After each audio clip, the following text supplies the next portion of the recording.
જિલ્લામાં ધોધમાર વરસાદ વરસી રહ્યો છે। વરસાદના કારણે નીચાણવાળા વિસ્તારો પાણીમાં ગરકાવ થયા છે। લીંબોઈ પાસે મેશ્વો નદીની કેનાલ ઓવરફ્લો થઈ મેશ્વો નદીના પાણી ખેતરોમાં ફરી વળ્યા હતા।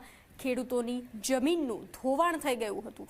આપ આ દ્રશ્યો જોઈ રહ્યા છો, અરવલ્લી જિલ્લાના છે। અરવલ્લી જિલ્લામાં ધોધમાર વરસાદ નોંધાયો। વરસાદના કારણે નીચાણવાળા વિસ્તારો પાણીમાં ગરકાવ થયા।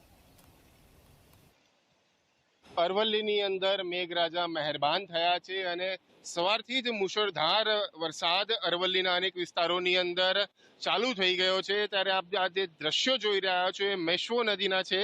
એ મેશ્વો નદી અત્યારે બે કાંઠે વહી રહી છે। જે પ્રકારના વહેણ જોઈ રહ્યા છો, જે પ્રકારનો પાણીનો પ્રવાહ જોઈ રહ્યા છો, તેનાથી પ્રતીત થઈ રહ્યું છે કે નદી પોતાના ઉફાન ઉપર છે।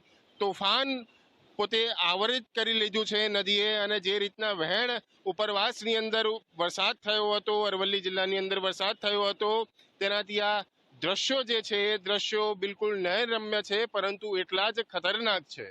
અરવલ્લીના મોડાસાથી મહર્ષ ઉપાધ્યાય, G24 કલાક। તો બનાસ